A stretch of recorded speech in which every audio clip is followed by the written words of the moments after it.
Buenos nachos amigos, and welcome to another episode of Hallyujuku. I am Petey Rave, your man with no plan. This man right over here is King Kaz, aka Brandon Cooper. I flipped it on you. Hey. Yep. How you doing, Kaz? I don't video games, and then more of them, and then press conferences, and then Sony. And then something about Troy Baker. I don't know. I've been watching a lot of E3 coverage today, so my mind is all fucking flashy and blurs and camera angles where you actually can't see the game, but you see some dude in the audience, and then you're would really like to see the gameplay of this game that you're showing, and then they cut back to the stage, and then there's some fat developer there talking about controller mechanics. Yeah. Pretty much, yeah. Pretty much. All right. But yeah, we started off every episode, of course, talk about what we've been listening to this week. Kaz, what have you been listening to this week? Not much. I just kind of put in stuff here that I already know. So I put Crush's new "Hug Me" song in there, featuring Gaek. Yeah. I'm not super fond of this video and this song, but I like Crush. I like Gecko, and it's fun. Yeah, it's a fun song. Little groove, R&B sound. Yeah. But at the end, it just gets really fucking weird, and the way it switches up is just odd. So it just throws me off a little bit, and the hardcore switch of black and white back to something color, back to black and white, back to all white, back to colorful bullshit, black to sepia tone, black to black and white, and I'm just choose a color palette and stick with it. Yes. Yeah. But you gotta love that beat it leather jacket he's rocking. Eddie Murphy raw leather jacket. Gotta love it. Free and hip hop. Yes. What else you got for us? Moving on from there, 2NE1's video for "Gotta Be You," because 2NE1, and why not? Why not? From their new stuff. That fucking hat, I swear to God, Dar, I'm gonna rip it off of you. I don't know.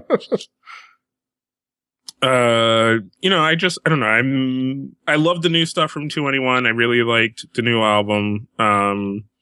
It's really fun. The videos have been okay. I would just love to have 2NE1 more consistently, YG. Yeah. Fuck, if they could stick a fucking Assassin's Creed game out every fucking year, I could at least get a fucking 2NE1 album every 2. I mean, I'm not asking for much. Shit. Yeah. How many fucking tracks is G-Dragon just sitting on top of? Yeah. I mean, Teddy Park probably has a few beats he just has lying around in a hard drive at the office somewhere. Just do some stuff. Yeah. Maybe some collaborations. What? A 2NE1 fucking Big Bang album. Yeah. That one's for free. Yeah. Going on from there, a classic song from Sista, "Loving You." I don't know. It's not really much to say about it. It's just it's a song from Sistar. If you're a fan of Sistar, you know this song very well, and you know this. And I was just struggling to find a third thing. And I've been listening to a lot of Sister lately on Pandora. Pandora's been playing a lot of Sister, so I just went with that. I've been constantly fascinated by Hyorin's thighs. Mm-hmm. Safe to say, I don't believe Hyorin misses leg day. No, probably not. Probably not. But yeah, I've kind of been listening to a lot of the same stuff. But specifically, I've been listening to a lot of Jowdim, and I know I've talked about them before. So I didn't include the song I already picked. I included a new kind of live performance of a song off of their recent album. Specifically because, next week we're actually going to be talking about Jowdim on Record Breakers. This week we had Bill Meeks on as a guest. We talked about garbage, but next week we're going to talk about Jowdim. It's an interesting discussion we had on there, and y'all should check it out. But this is just a really cool song. Again, Kim Yuna's voice is haunting and really cool and dynamic and like awesome. And I go a little bit more in depth and more, I don't know, much less coherently, but more in depth on the episode. So y'all check it out on recordbreakerspodcast.com. Synergy. Other stuff, additionally, I've been listening to randomly. I got in the mood to listen to last week I mentioned that I've been listening to Drunken Tiger's Yunmi Ray track off of the recent album, and because I want to do kind of a wrestling promo for a particular wrestler, Mia Yim, off of that track. And I thought, for some reason, I just decided to listen to Monster again. And then, on a whim, I also noticed that they had the English version on there. And I listened to that, and I really dug that one as a completely separate, awesome track. Completely different, because not only has a really cool verse from your boy DT, Tiger JK, it has a really cool track from Lady T, Yunmi Ray, Tasha, and it has Raka of Dilated Peoples, Roscoe Umali, who I'm not as familiar, but I think I've seen his name around, and of course Rakim of, yes, Eric B. and Rakim, all collaborating on a track, and it just kind of surprised me. I don't know why it just surprised me. It was like, wait, this thing happened? This is a thing that happened? And I just really dug it. Had you heard this version of the song before? I have not heard this version of the song, but it is a song that I know. You know the beats. Yeah. Front, make your feet stomp. Drunken in the back. But this is really cool. Like, you know, like it's just one of those things that it's just like, I don't know why I haven't carried that Drunken Tiger bandwagon more. You know, like it's just one of those things that makes me feel like I've been doing things wrong. Yeah. And I need to correct that, especially since I'm carrying the banner for the Year of the Rapper, Korean hip hop in 2014, ladies and gentlemen. Exactly. Get out there and listen to some Korean hip hop. Yeah. But moving on from that, we also have another random little indie track. The Solutions came out with their new song, their new LP, Movements, and the song off of it, coincidentally called Movements, as well. And this is just a really cool little electronic, dancey indie song, and not much to say about it. It's just really cool. If y'all like The Solutions, Sounds of the Universe is just a really cool track that I've loved before, but and from this first listen, and I'm still want to listen to it a few more times, but it really impressed me. I think it works really well. It has a lot of familiar ingredients and sounds, but it works really well. Did you get a chance to listen to a bit of this? Yeah, I did. And The Solutions is one of those groups, or one of those bands, I should say, that I have always been like, I'm going to check them out, you know? Yeah. Like, you know, you have those kind of groups and bands and stuff that you're like, no, I'm going to check them out at some point. I swear to God, I'm going to check them out at some point. But you never get around to it. And then listening to this, I was like, I fucked up. Like, that's what these last two tracks have made me realize. Like, man, these things that I have been saying I'm going to check out, I really probably should have already checked them out. Yes. Because they're good. I like the song and I like the sound. I like this electronic, rocky pop kind of sound to it.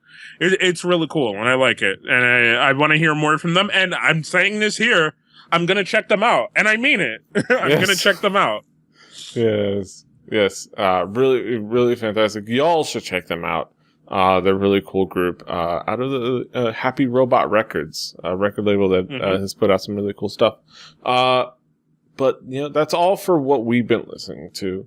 We're gonna hop over to some headlines over on the flip side. So go ahead and join us there. Pew.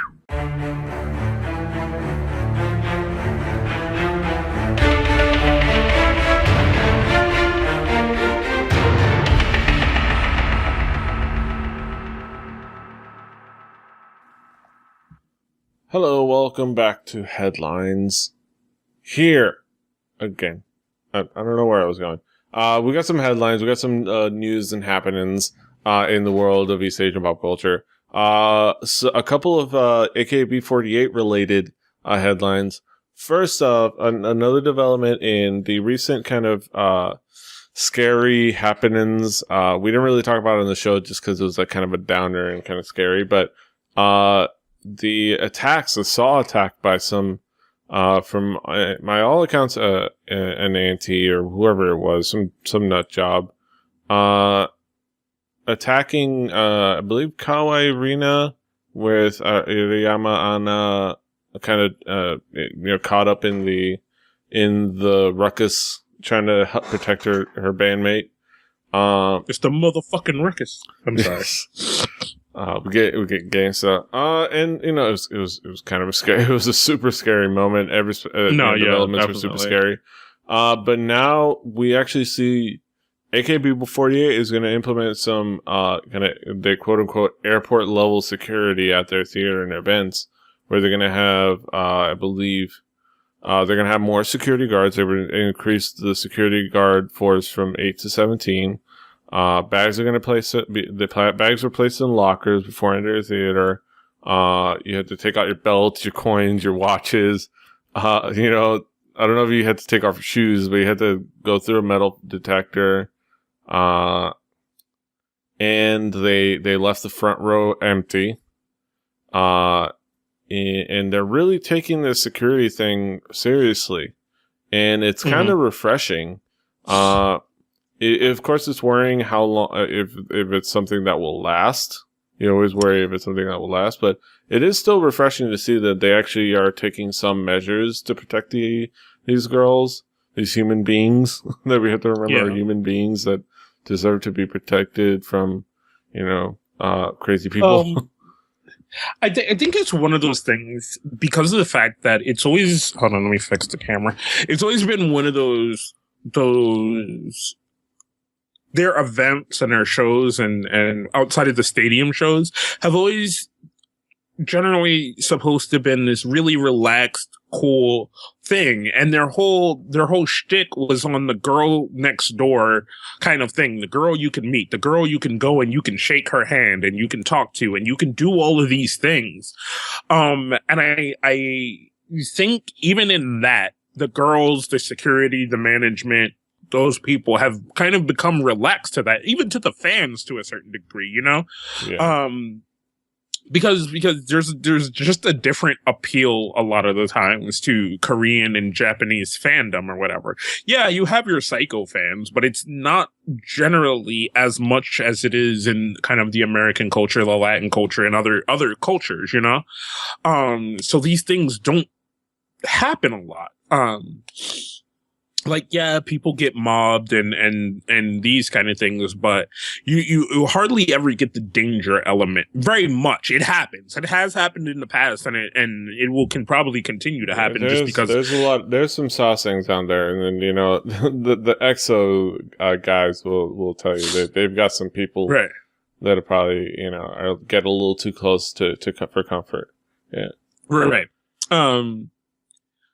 And I think now there is going to be two things that happen. Most people are going to be like, you know what? Like PD's reaction, which is like, this is what fucking needs to happen. You know what I'm saying? Like, you can't really have this laxed environment when one, like, and let's take it for the standpoint that it is with your product, right? And these girls are your product and you have to keep them safe and you have to do that.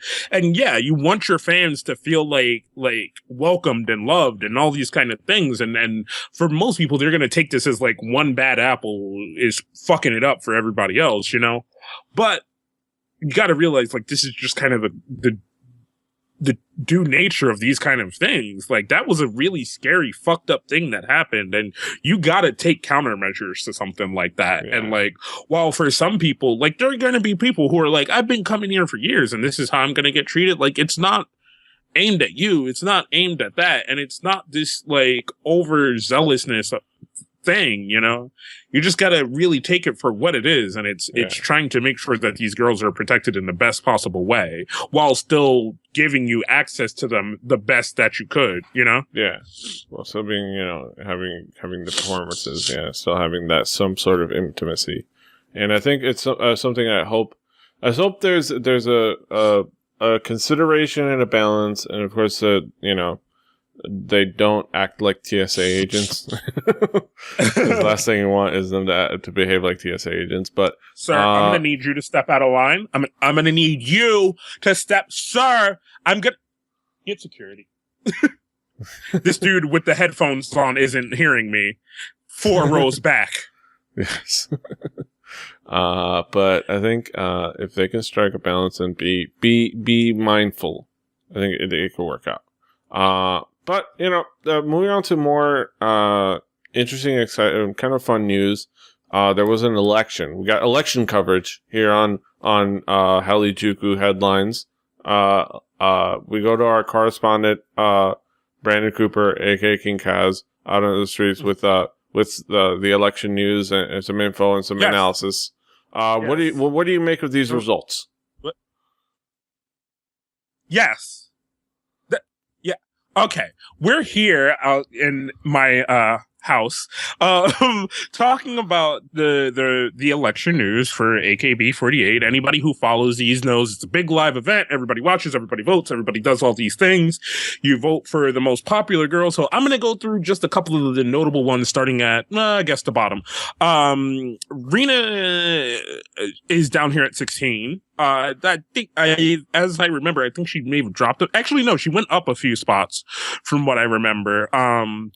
And you know, I haven't gotten back into AKB as hardcore as I used to be. So a lot of this stuff is going to be a little bit rusty to me. The thing here that is a surprise at number 9 is how far back, Takashi Minami has risen back up to the top to pretty much be back into these rankings where she was.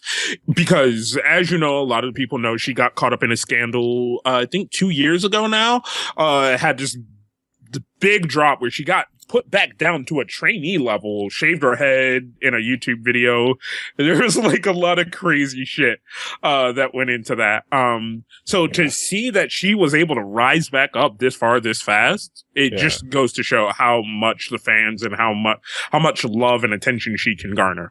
The big one for me is seeing my girl Watanabe Mayu, who has been struggling at like in between like 3 and 5 and 2 for years, you know? She is the otaku princess of AKB48. She is, you know, the one that loves anime and all that kind of stuff, and that, you know, that's her shtick.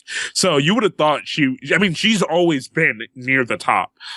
So to finally see her get that number 1 spot, like, is fucking crazy. Like, and if you scroll down, Yuko graduating. Right. Which is funny because the same thing kind of happened to Oshima Yuko when Achan, who was always kind of the center, her and those two would battle it out. And, you know, she kind of dropped off. And then now it became like this battle between Oshima Yuko and Watanabe Mayu, you know, and like Oshima would win over and then like somebody else would win over. And then it was just like, and then Watanabe was at number 3 and she's like, what the fuck do I have to do for you people to fucking put me at number 1? So she's at number 1 and all is right in the world, because like I said, now if Oshima Yuko was still there and Oshima wasn't number 1, I'd have to throw another fit on Reddit like I did last time. But yeah, and if you're looking at this article that we're looking at from Agent Junkie, dead ass. I think they posit that they have contributed to her vote getting. This summer. I imagine that's what's been getting to vote. Well, so okay, yeah. All right, so and all right. What I don't see, Yokoyama Yui. Yeah, there she's the number 13. Yokoyama Yui is the number 13. And I imagine she broke herself into, or I don't know if where her ranking used to be, but imagine she got herself on SWAT by beating bitches up, apparently. I love this article because I love that he uses AKB48. Fantastic moment. AKB48 to Yokoyama Yui participated on a show called Mecha Mecha Ikiteru and participated in a wrestling match. I imagine it was kind of an ongoing project where she trained and stuff. I'm not familiar, but it was kind of cool. And she's you said before the show that she is an avid wrestling fan. Yeah. Yeah, she's an avid wrestling fan. She finally got a chance to kind of get in there and scrap. But I love that he uses IATFB, my boy, uses this as an opportunity to reference Coral Smith from Real World Road Rules. the classic quote of I don't wrestle, I beat bitches up. I fucking beat bitches up. Yeah. It's kind of funny. Like, just that random ass quote from that you wouldn't even think of. You know what I'm saying? Like, that you have to be a certain age and of a certain time period to even know that quote or even have heard it, you know? So to have it referenced is kind of funny. I have to say that I think this podcast and, shares the love of connecting J-pop and K-pop with thuggish and bitchy hard-assness, all that, where it doesn't necessarily apply, but it fits together kind of well in a fun way, in a fun, wrong way. And I think we love it, and of course Asian Junkie loves it, and I think that's why we love Asian Junkie. Hallyujuku. But yeah, this was just a really cool moment. A couple of cool gifts, some butt kicking. But yeah, AKB48, good things hopefully for AKB48 coming up. But speaking of, J-pop groups, young J-pop groups, kind of a cool moment happened recently on Instagram. Soyoung of Soyoung posted a picture of her and her old bandmate. She was in, for those that aren't aware, before Soyoung of Girls' Generation was in Girls' Generation, she actually promoted heavily in Japan and was part of a duo called Route Zero. And they have a couple of really cool songs that I got a chance to check out recently, and it's kind of a, very 2002, very early 2000s. Very much with the clothes and the look and the feel of it, but it looks like a fun group. And she posted a picture of the two of them and asking, it's like, Mari-chan, how are you? I want to meet you. Do you have SNS? It's like, asking if she had a social network, and somebody took that upon themselves to say, hey, I know a friend of hers. I think I know a friend of hers, a friend of somebody. And apparently some fan got in touch with somebody else, and lo and behold, they found Marina on Instagram. Marina apparently started Instagram just so she can post on Soyoung's picture, and apparently she's doing well. She has a kid and married, and she said hi, and they replied back to each other, and they kind of got in touch, and hopefully Soyoung invited her to her concert in Japan, and there's really not much there other than the fact that this is kind of a cute moment. I don't know. It's interesting. Do you find this as adorable as I do? I think it's cute and silly and kind of like I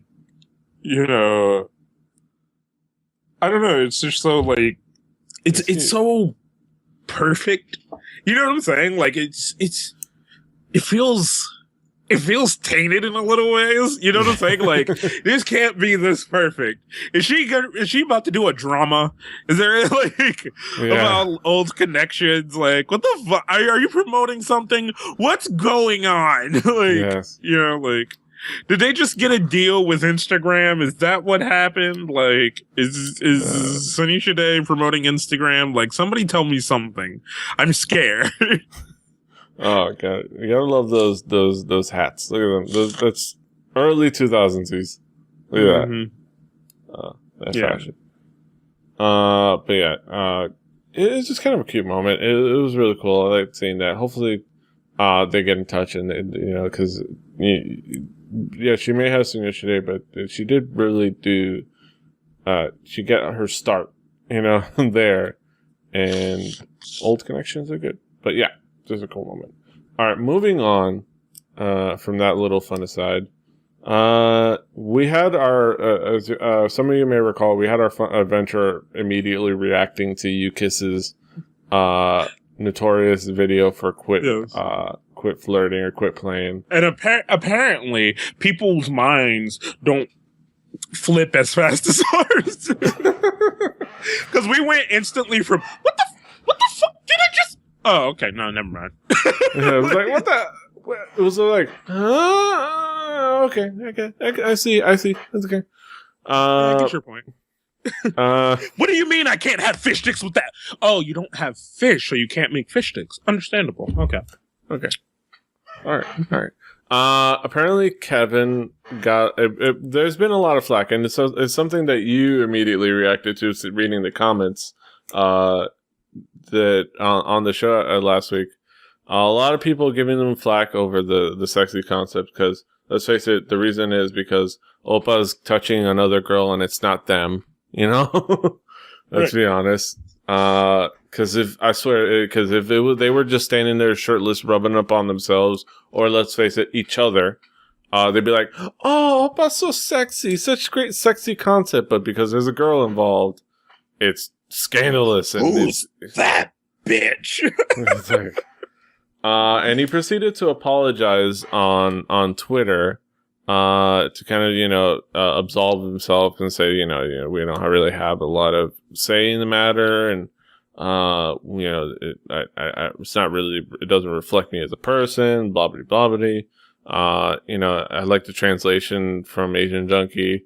I'm sorry, you're all too fucking dumb to realize we aren't literally what we show publicly in different mediums. Breaking news, Anthony Hopkins isn't really a cannibal either, assholes.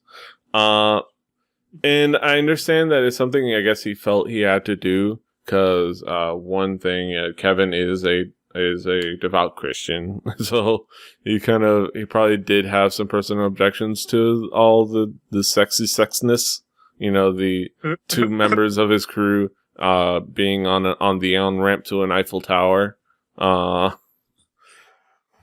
You know, he probably had some objections, but I don't know.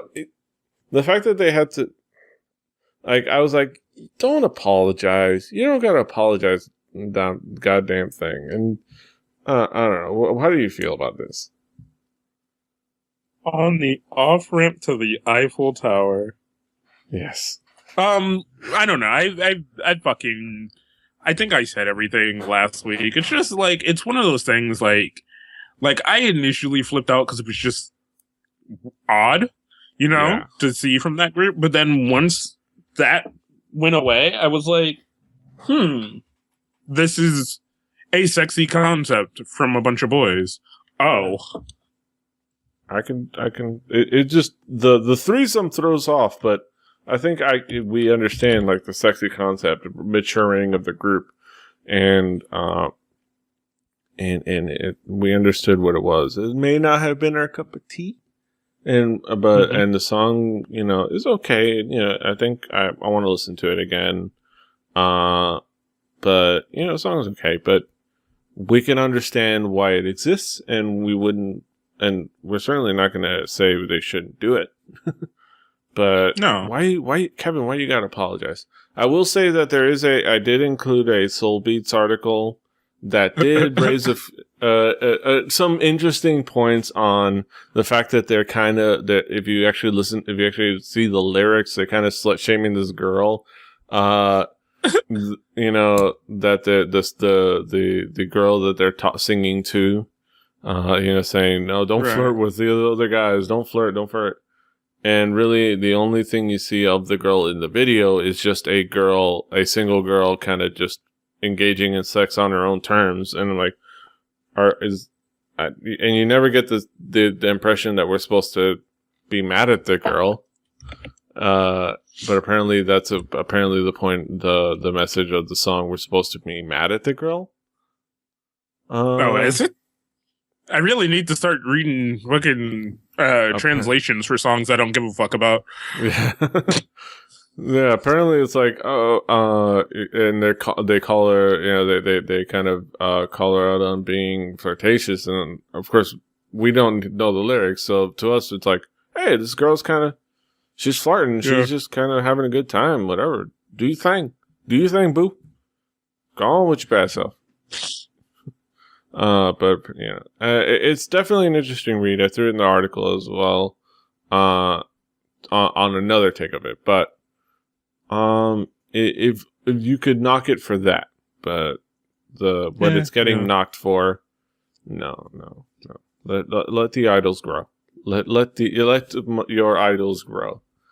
But speaking of idols, our last bit of headline before we get into we're going to talk about some new releases. The unlikeliest, well, not the unlikeliest, but one of the really unlikely source, Mystic 89 is going to start an idol project. Yoon Jung-shin announces that there's going to be the beginning of the Mystic 89 idol project. Yoon Jung-shin, familiar to those who are fans of music and for those who are fans of variety shows, as he's, for Family Outing, he was a regular on that. Recently, he was on Running Man. Kind of Bare Feet, which didn't last very long. No.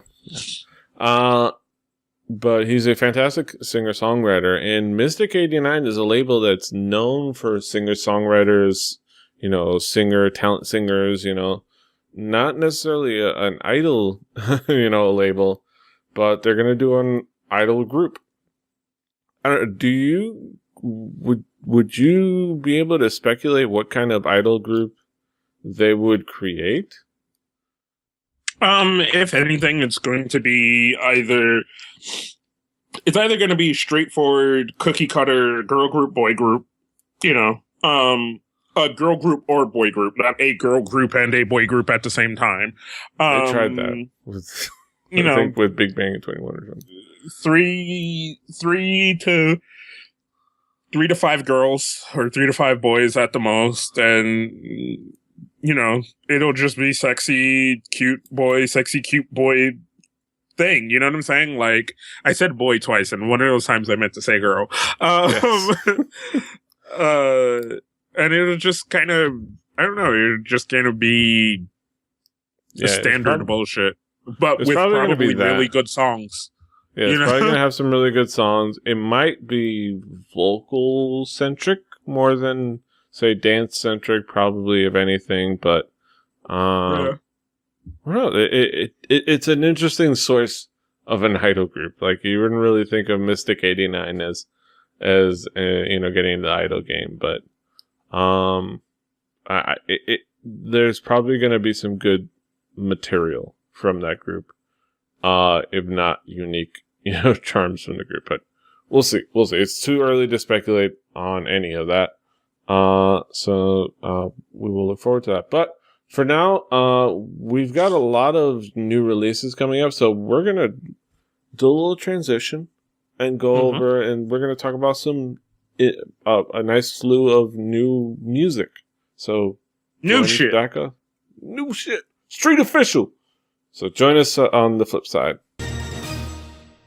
All right, welcome back.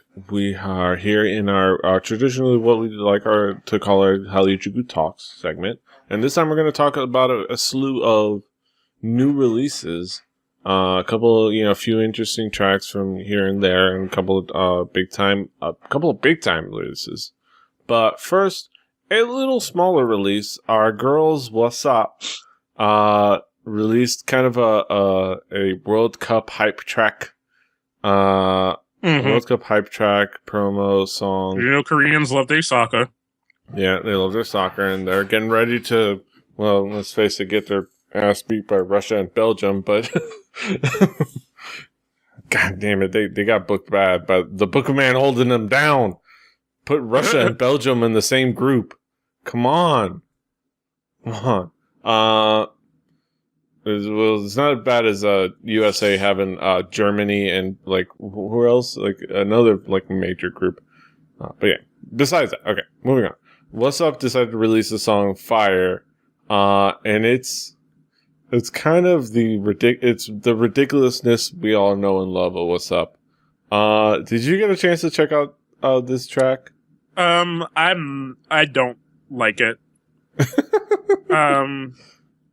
And the video is, I hate to, like, as much as me and Petey have come to love What's Up, especially Nada and their front girl, like, Yeah.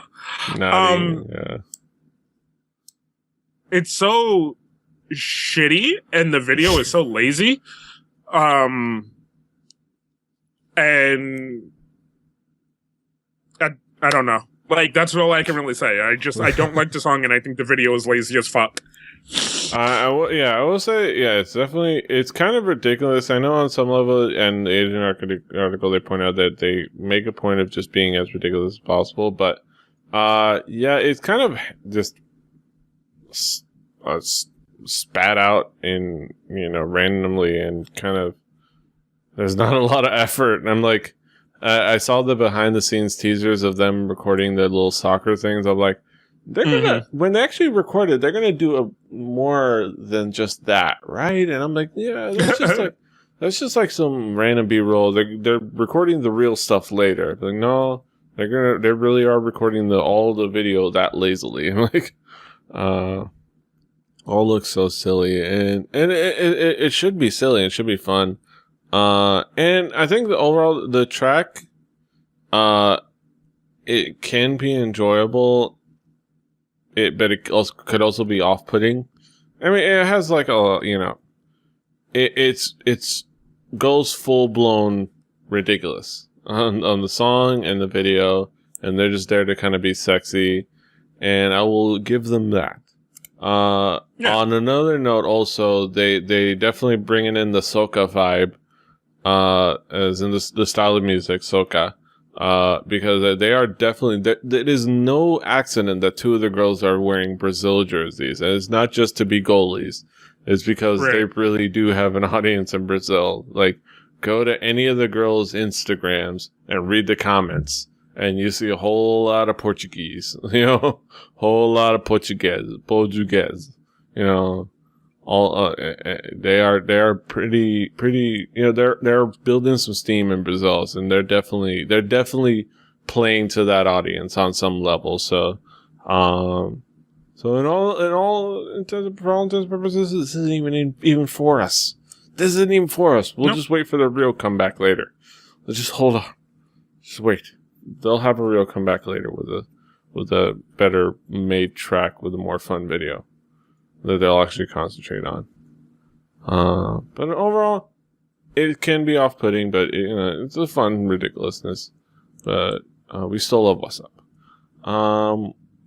Moving on to another new release, a group that we've chronicled a couple of times on the show. We've had our issues with. I will say this about Topp Dogg, right? They put out one song and we're like, fuck yeah, man, Topp Dogg, all right. Then they'll put out another song and we're like, the fuck is this bullshit, Topp Dogg? Like, no listening to this shit. Then they'll put out another song and we're like, oh, Topp Dogg. And like, we forget the last thing was bullshit. Yes. So, coming out this time, it's not bad. I think that the song was cool. The video was interesting. Yeah. There's still a whole hell of a lot of them, and like, y'all are really trying to get on that EXO train or like real hard, you know. Like they got some crazy ass hair and style concepts going on that I can't get behind with the then rapping. You know what I'm saying? Yeah. I'm not feeling the Harpo hair. Like just no. No. It's like I didn't really like it in that one BAP video.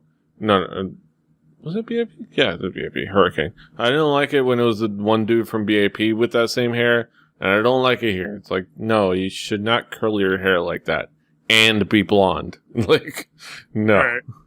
You look like Annie. The sun will come out tomorrow. I'm like, no, the sun will not come out tomorrow. Stop it.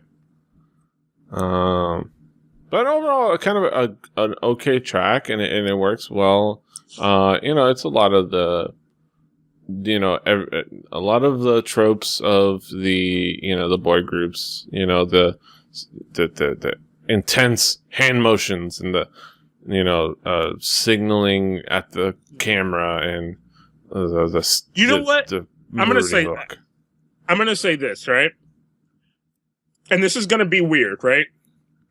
I would enjoy Topp Dogg with their musical style more in the BAP Bangtown Boys style of promotion than I do in their own style of promotion.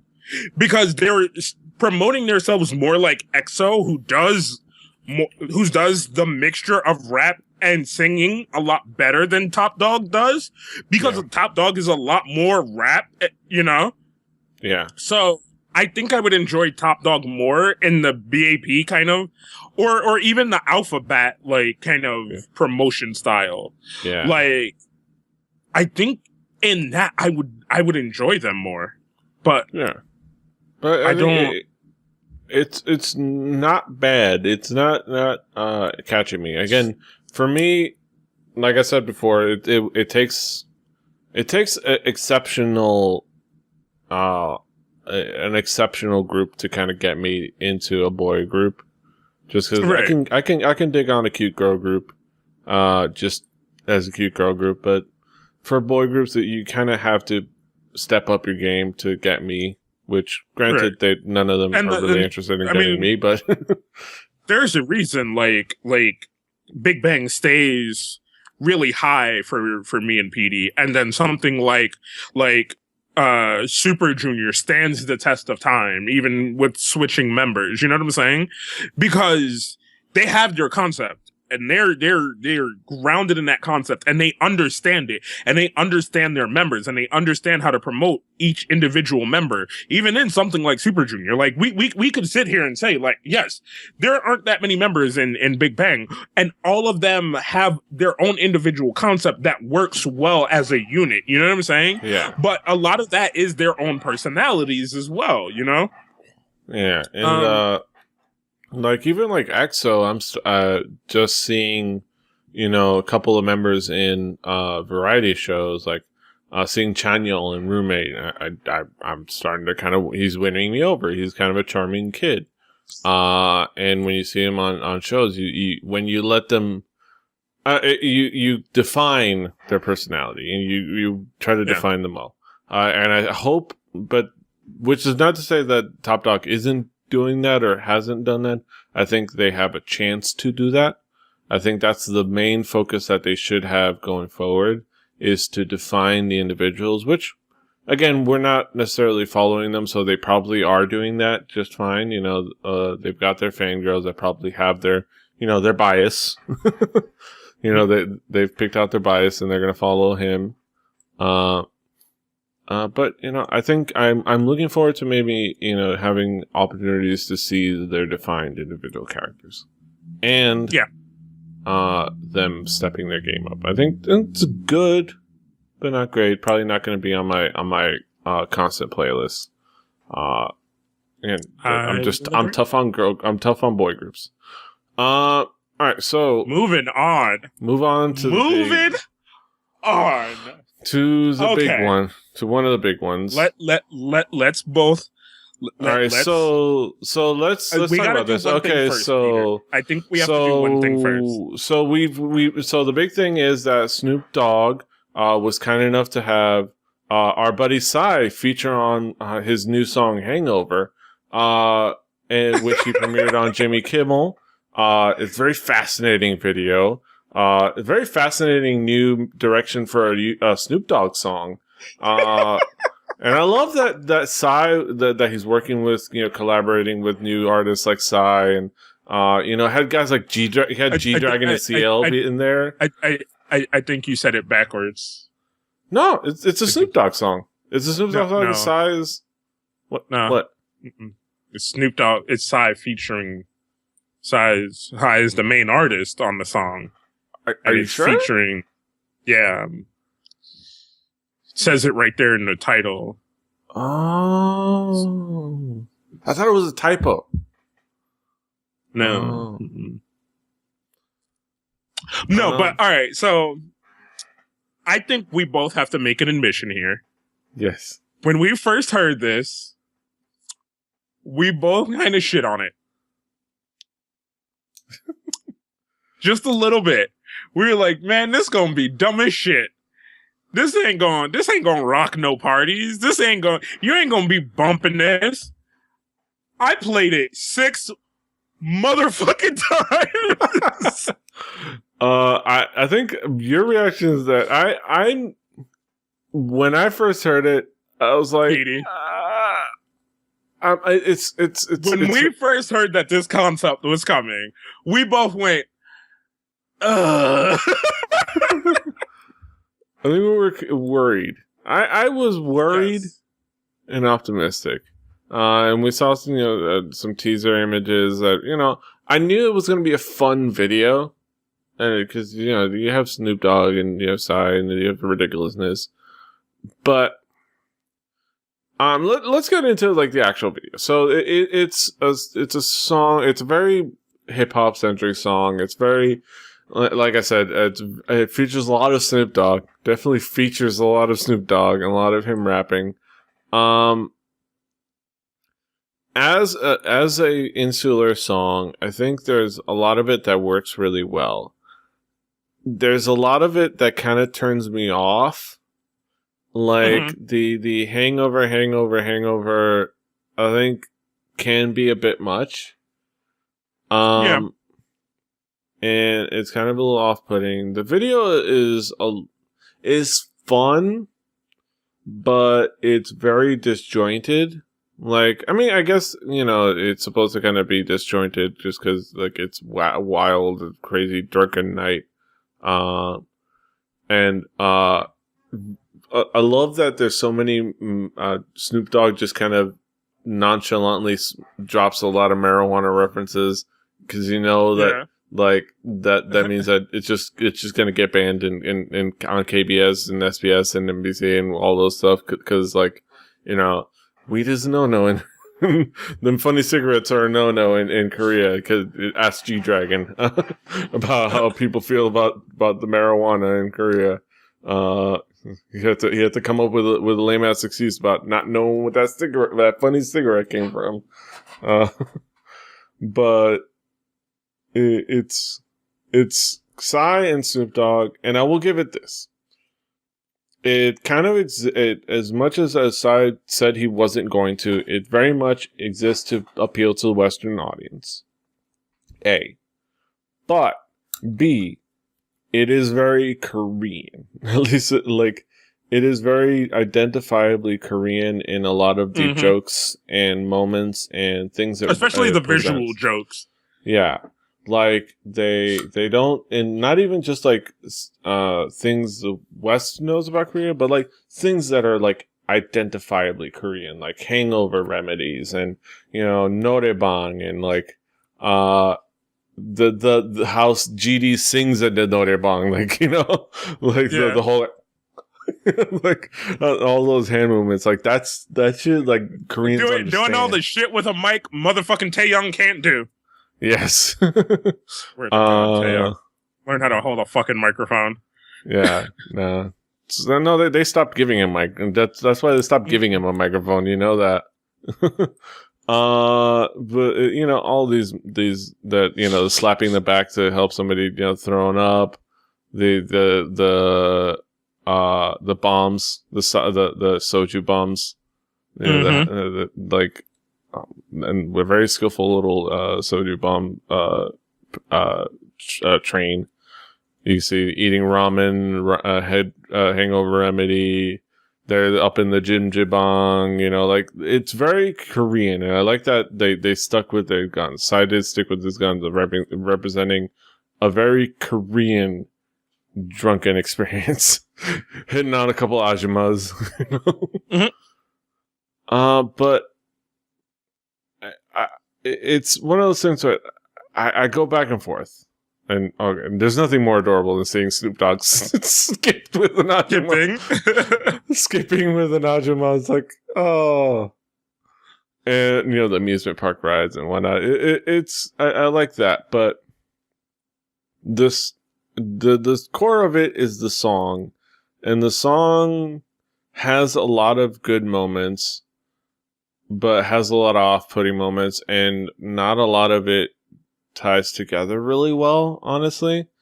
And some of the best parts really is just the fact that you get to hear Snoop Dogg's new rap song. You know, we get to hear, you know, more Snoop Dogg, like, and that's just generally fun. But I don't know. I had fun with it, dude. Like, I had so much fun with it. And, like, I love that there's just a standalone YouTube video that didn't involve Jimmy Kimmel that made me probably would have made me want to shoot myself because I can't fucking stand Jimmy Kimmel or Jimmy Fallon. Like, but yeah, no, I had so much fun with it. Yeah, it is fun. And just seeing Snoop Dogg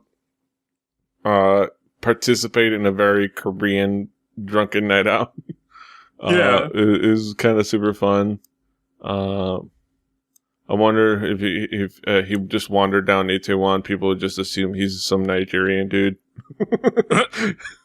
It's like they start trying to, you know, it's like it's a lot of ridiculous. But you know, I had my back and forth. It was hit or miss for me. Obviously, you had a lot more fun with it than I did.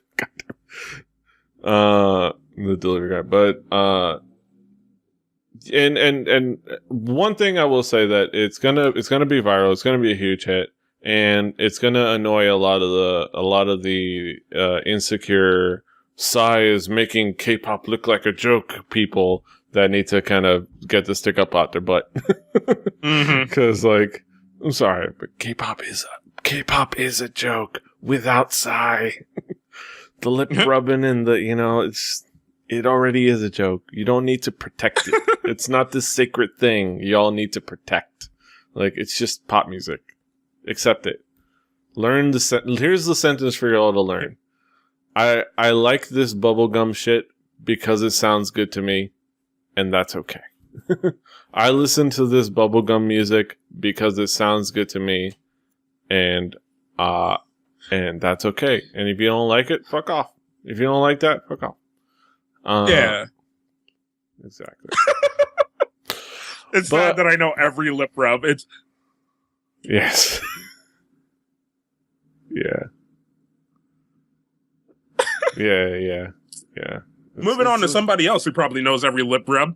Yes. Moving on to the new D'Angelo track, Eyes, Nose, Lips. To our boy Taeyang, who I bet wishes he had D'Angelo's abs, because boy, Taeyang, you don't got D'Angelo's abs. You just don't.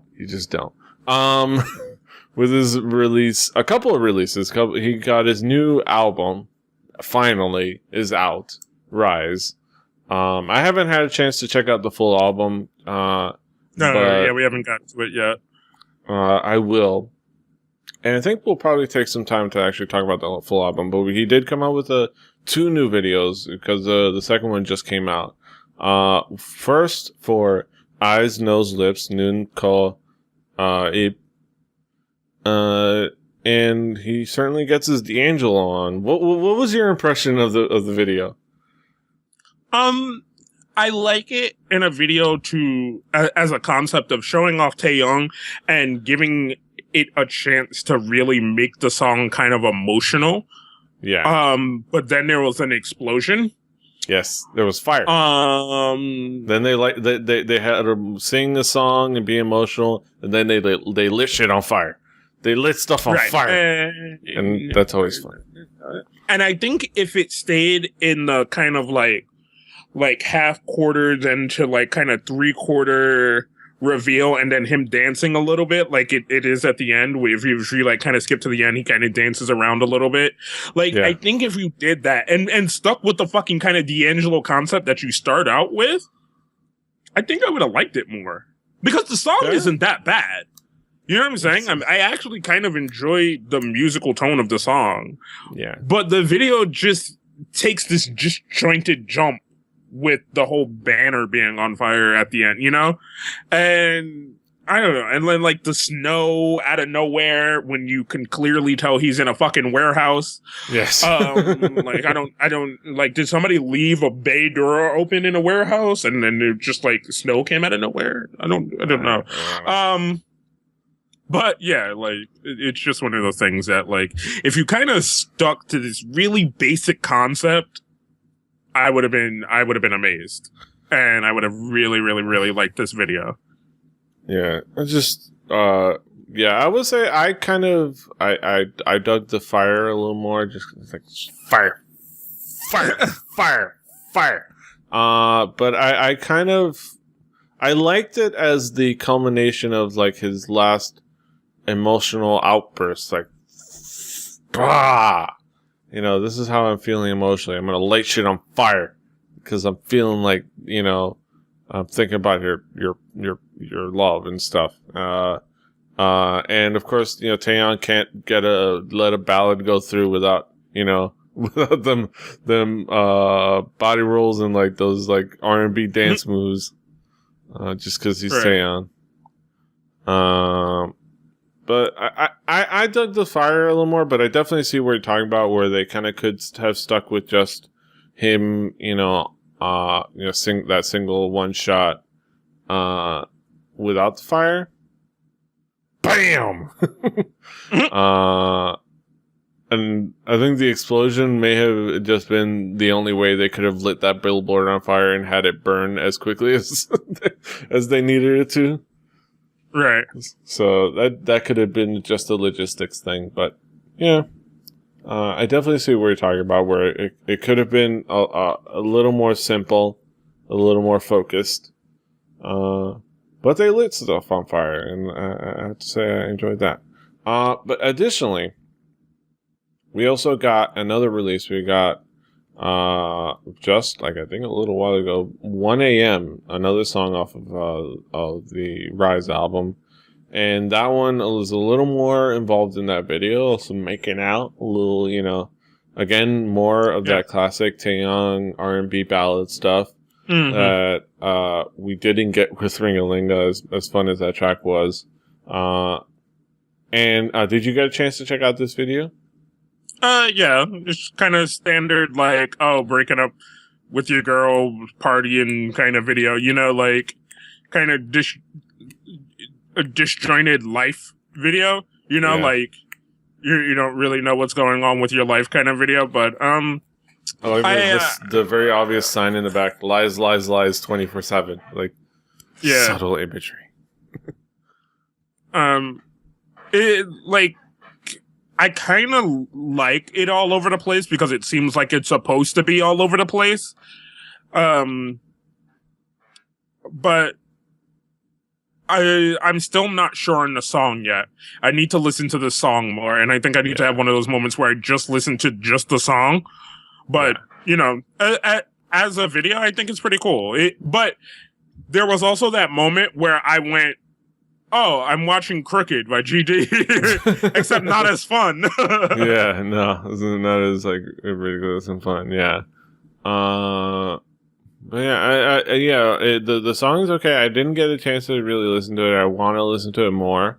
But it is a very kind of go-to video. It's very gauzy and blurry, and and slow motiony and classic. Like, if we're gonna do what I just did and compare this to Crooked, like Crooked is so fucking focused. You know what I'm saying? Yeah. Like, it so tells the story of this dude just like being an ass and his life is just falling apart behind him and he really just doesn't know what's going on, you know? Yeah. To the point where he just drops, you know?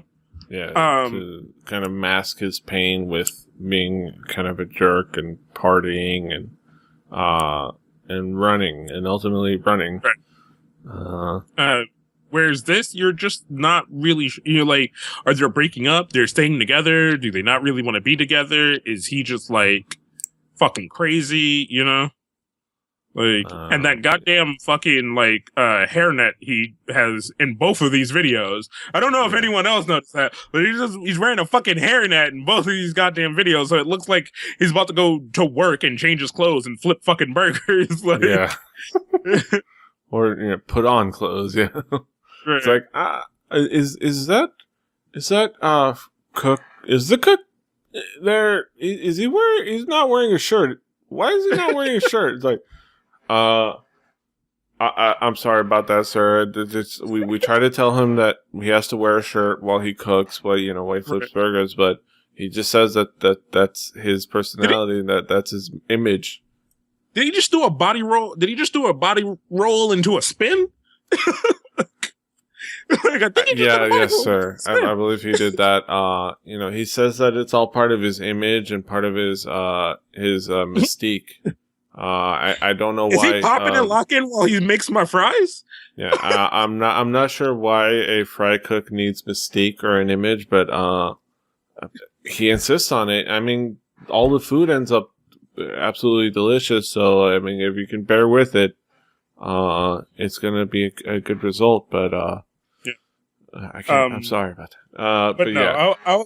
Outside of us having our fun with Taeyang, the songs aren't bad, and I'm actually kind of want to listen to this album now and really see what it is, because the R&B feel that it's giving me seems really good. Mm-hmm. So yeah, I'm excited for something from Taeyang for once in my life. Yeah, for once.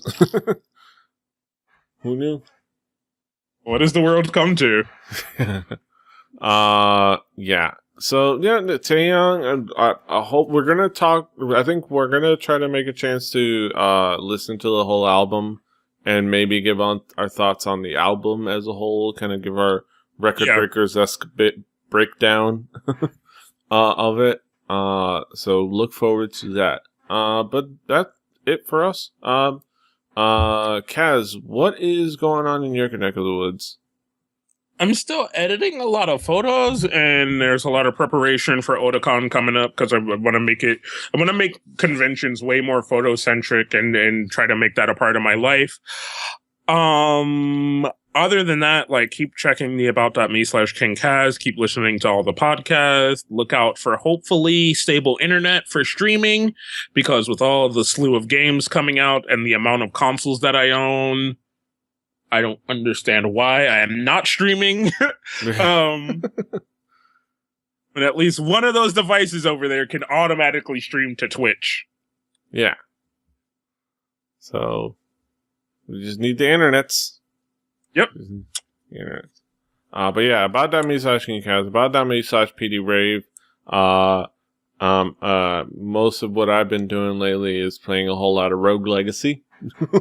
So but I'm going to start working on coordinating projects. We're probably going to have an all staff meeting at some point and get some ideas and brainstorming happening on all the projects, and maybe even create some new ones. I don't know.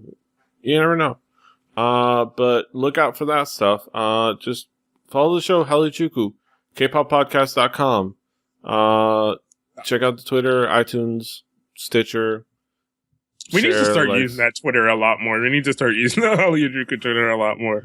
Yeah. Like, tweet out videos and other shit and all kind of stuff. Yeah, we're going to try to do that. Let's see if we can try to do that. And maybe throw out some questions and discussion points and see if we can create a community out there. But yeah, do the things, follow the things, share, like, subscribe.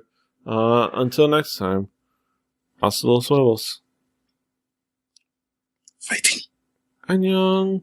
대한민국 화이팅! That ass, though. That ass.